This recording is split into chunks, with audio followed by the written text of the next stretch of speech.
Welcome to Ujjwal Academy Mansai. Today we can discuss about the last lecture of the anatomy of flowering plant, that is a wood. Okay. बघा बाळांनो, कालच्या lecture मध्ये आपण discuss केलं होतं secondary growth in case of stem. Okay. काल आपण असं बोललो होतो की जे काही सेकंडरी ग्रोथ आहे ती व्हॅस्क्युलर कॅम्बियम मुळे होते. ओके. आणि कॉर्ड कॅम्बियम मुळे देखील आपल्याला सेकंडरी ग्रोथ दिसते. ठीक आहे. सो आज आपण ही गोष्ट काल आपण कॅम्बियम रिंग फॉर्मेशन केलं होतं. द कॅम्बियम रिंग कशी बनली होती असं आपण शिकलो होतो की जे इंट्राव्हॅस्क्युलर कॅम्बियम आहे आणि इंटरव्हॅस्क्युलर कॅम्बियम आहे हे दोघं ज्यावेळेस एकमेकांना युनाइट होतात त्यावेळेस आपल्याकडे काय बनते, कॅम्बियल रिंग बनते. ठीक आहे. आता ही जी काही कॅम्बियल रिंगची ऍक्टिव्हिटी म्हणजे कॅम्बियम फॉर्मेशनची जी ऍक्टिव्हिटी आहे it is depend upon some physiological and some environmental factor. काही एन्व्हायरमेंटल फॅक्टर वरती डिपेंड आहे, ती सीझन डिपेंडंट आहे. ओके. फॉर एक्झाम्पल आणि म्हणून वूडचं जे फॉर्मेशन होतंय ते वूडचं फॉर्मेशन सीझन वाईज होतंय. दॅट इज स्प्रिंग सीझन मध्ये जे वूड बनेल that is called spring wood आणि ऑटम सीझन मध्ये जे वूड बनेल that is called autumn wood. ठीक आहे.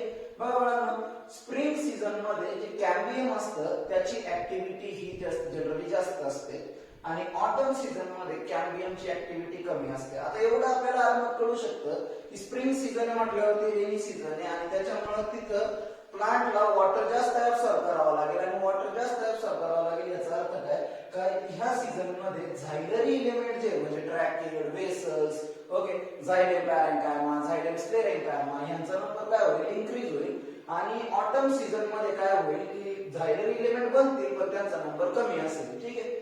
दुसरी सगळ्यात महत्त्वाची गोष्ट इथं सगळ्यात जास्त नंबर कुणाचा असेल, ट्रॅकिड्स पेक्षा व्हेसल्सचा नंबर जास्त असेल आणि व्हेसल्सची जी लुमेन आहे, ओके, म्हणजे जी मधली कॅव्हिटी आपण कन्सिडर करतो ही व्हेसल आणि तिची लुमेन, तर ही मधली जी कॅव्हिटी ती थोडी ब्रॉड असेल as compare to the vessels found in the autumn wood. Okay.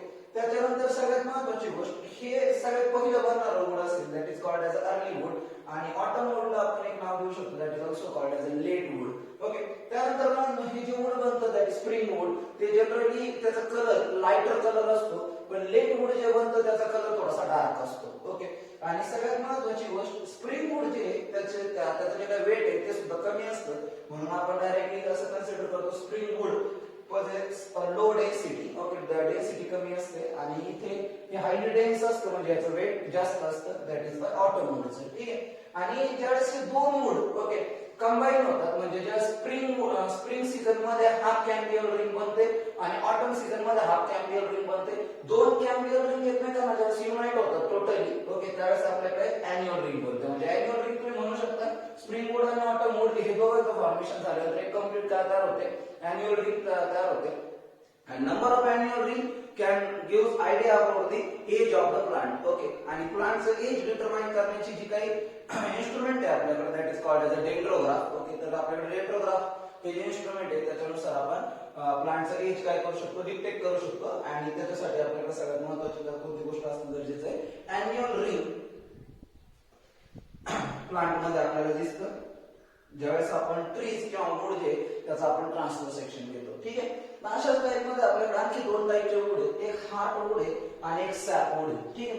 Heart wood आणि सॅप वूड मध्ये काय फरक आहे, ज्यावेळेस तुम्ही मोस्ट ऑफ द प्लांटचा किंवा ट्री ट्रंकचा ट्रान्सफर सेक्शन घेता तर जो सेंट्रल पार्ट असतो, सेंट्रल पार्ट तो मोस्टली डार्कर दिसतो आणि जो पेरिफेरल पार्ट आहे तो लाइटर दिसतो. मग हा जो डार्कर पार्ट आहे ओके सो हार्ट वूड काय आहे की at the centre or the innermost layer of the stem, स्टेमच्या बिलकुल सेंटरला किंवा इनर मोस्ट लेअरला there is a deposition of oily substance. काही ऑइली सबस्टन्स जे इसेन्शियल ऑइल असतात, व्होलाटाईल ऑइल असतात, एरोमॅटिक सबस्टन्सेस असतात ते डिपॉझिट होतात किंवा काही ऑर्गॅनिक सबस्टन्सेस फॉर एक्झाम्पल त्याच्यामध्ये जनरली तुम्हाला माहिती आहे टॅनिन सारखं मटेरियल असेल, ओके, लॅटेक्स सारखं मटेरियल असेल तर ते जाऊन डिपॉझिट होतं. त्याच्यामुळे होतं काय का हे जे काही हार्टवूड आहे ते सेंट्रल पार्टवर एकदम डार्क दिसायला सुरुवात होतं कारण एवढे सगळे मटेरियल त्याच्यामध्ये काय झाले, ऍड झाले आणि त्याच्यामुळे हे वूड हळूहळू काय बनतं, हार्ड बनतं शिवाय मोर ड्युरेबल बनतं. ओके. खूप कालावधीपर्यंत राहू शकतं and it is resistant to the pathogen म्हणजे पॅथोजन फ्री बनतं जवळपास. ओके. पण हार्टवूड जे it does not conduct any kind of the sap. Okay. कुठल्याही टाईपचं वॉटर वगैरे कंडक्ट करत नाही but it gives a mechanical support. Okay. पण हे काय प्रोव्हाइड करतं, मेकॅनिकल सपोर्ट प्रोव्हाइड करतं. सॅप वूड हे जे हे पेरिफेरल वूड आहे which is lighter in colour. Okay. And it also involved in the conduction of water and minerals. Okay. हे वॉटर आणि मिनरल्सच्या कंडक्शन मध्ये रोल प्ले करतात आणि याचं जे काही सॅप वूड जे ते लेस ड्युरेबल असतं ऍज कम्पेअर टू हार्डवुड. ठीक आहे, तर अशा पद्धतीने हा पार्ट होता आपल्याकडे अबाउट दी वूड.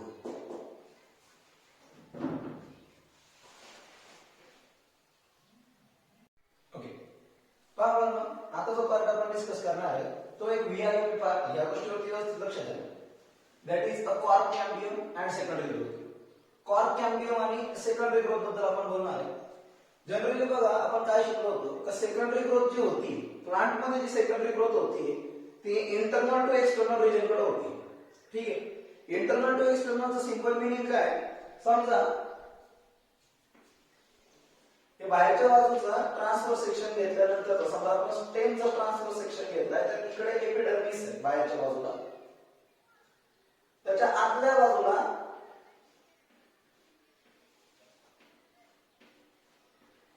कंसिडर करा कॉर्टेक्स रिजन आहे. ठीक आहे,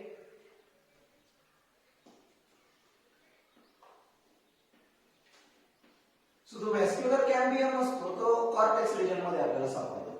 ठीक आहे, आणि कॉर्टेक्स रिजन मध्ये व्हॅस्क्युलर कॅम्बियम असल्यामुळे म्हणजे इन बिटवीन झायलेम अँड फ्लोएम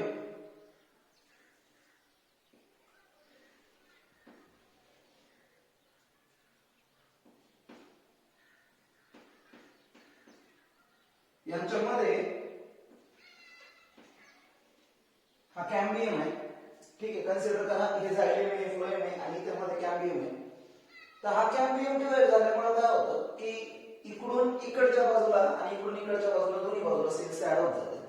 बरोबर, आणि त्याच्यामुळे काय होतं का हा जो काही एपिडर्मिस आहे याच्यावरती प्रेशर क्रिएट होतो.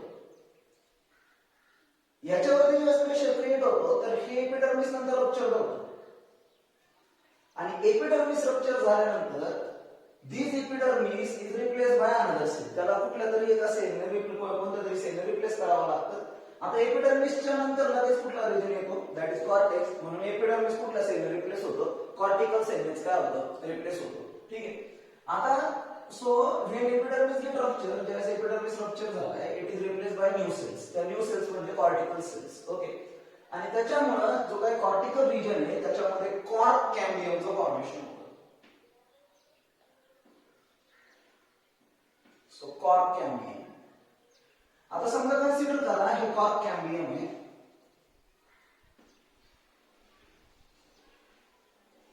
ठीक आहे, हे जे कॉर्क कॅम्बियम आहे which is also called as a phellogen. So it develop in extrastelar region. Extrastelar region म्हणजे कॉर्टिकल रिजन. कॉर्टिकल रिजन मध्ये डेव्हलप होतो आणि इट बिकम मेरिस्टेमॅटिक. तो ऍक्टिव्ह व्हायला सुरुवात करतो and cut the cells on both side. आणि दोन्ही बाजूला सेल्स बनवायला सुरुवात करतो. म्हणजे बाहेरच्या बाजूला पण सेल बनवायला सुरुवात करेल आणि आतल्या बाजूला सुद्धा सेल बनवायला सुरुवात करेल. ज्या सेल्स तो बाहेरच्या बाजूने बनवेल so the cells produce on outer side develop the cork. तर याच्यापासून बाहेरच्या बाजूला काय फॉर्मेशन होईल, कॉर्कचं फॉर्मेशन होईल. ठीक आहे, बघा बाळांनो एपिडर्मिस रप्चर झालेलं आहे, कॉर्क कॅम्बियमचं फॉर्मेशन झालंय इन एक्स्ट्रास्टिलर रिजन म्हणजे कॉर्टिकल रिजन मध्ये, कॉर्टेक्स मध्ये. आता हा जो काही कॉर्क कॅम्बियम आहे हा मेरिस्टेमॅटिक आहे. हा बाहेरच्या बाजूला काही सेल तयार करतो आणि आतल्या बाजूला काही सेल तयार करतोय. ज्या सेल तो बाहेरच्या बाजूला तयार करेल it can form A cork आणि ज्या सेल तो आतल्या बाजूला तयार करेल it can form A secondary cortex. तो काय तयार करेल, सेकंडरी कॉर्टेक्स. ओके, आणि सेकंडरी कॉर्टेक्सला आपण काय बोलतो, that is called as a phelloderm. त्याला आपण काय बोलतो, फेलोडर्म. ओके, आणि हे तिघांचं जे कॉम्बिनेशन आहे बघा मला कॉर्क कॅम्बियमला काय म्हणायचं, फेलोजेन. त्याच्यानंतर कॉर्क जे बनेल त्याला म्हणायचं फेलेम आणि जे काही सेकंडरी कॉर्टेक्स बनेल त्याला आपण काय म्हणणार, फेलोडर्म. इथं आपलं आहे कॉर्क कॅम्बियम, त्याच्या बाहेर आपल्याकडे दॅट इज कॉर्क कॅम्बियमला नाव येतो आता फेलोजेन. हे आपलं फेलोजेन.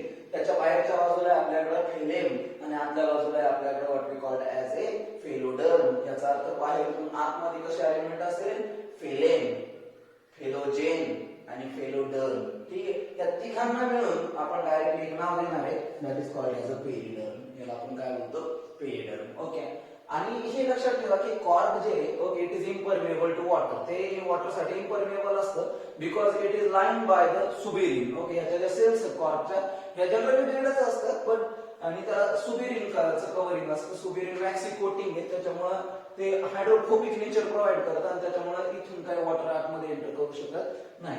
त्याच्यानंतर एक आणखी कन्सेप्ट येतं बाळांनो बार्क.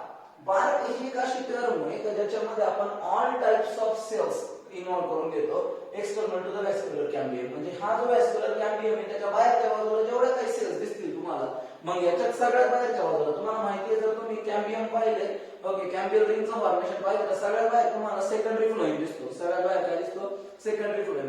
म्हणून एक गोष्ट लक्षात ठेवा, सेकंडरी फ्लोएम जो आहे, ओके, सेकंडरी फ्लोएम, त्यानंतर आपल्याला त्याच्यानंतर ही जी काही पेरिडर्म आहे, okay, that is what we call as a phellogen, phellem and phelloderm. Okay, तर दॅट इज पेरिडर्म. या सगळ्यांना मिळून आपण काय नाव देतो? That is a bark. म्हणजे कॉर्क वेगळे आणि बार्क वेगळे. ओके, ज्या व्हॅस्क्युलर कॅम्बियमच्या बाहेर जे जे काय असेल ते सगळं कशामध्ये आपण इन्क्लूड करून घेणार? दॅट इज ए बार्क मध्ये इन्क्लूड करून घेणार. ठीक आहे. सो हा पार्ट होता आपल्याकडे अगोदर what we call as a cork cambium and the secondary growth. अशा पद्धतीने फॉर्मेशन होतं कशाचं? कॉर्कचं. ओके, ही गोष्ट ध्यानात ठेवा. बार्क काय? Bark is a combination of periderm along with what we call as a secondary phloem. Secondary phloem आणि periderm, okay, या सगळ्यांचं कॉम्बिनेशन म्हणजे काय असतं? That is a bark. आणि त्या बार्क मध्ये काही छोटे छोटे बार्क काही ठिकाणी डिस्टर्ब झालेले असते because of the presence of small cells like structures. This is commonly called as lenticels. त्याला आपण काय बोलतो? Lenticels, which help in the gaseous exchange. हे gaseous exchange मध्ये मदत करतं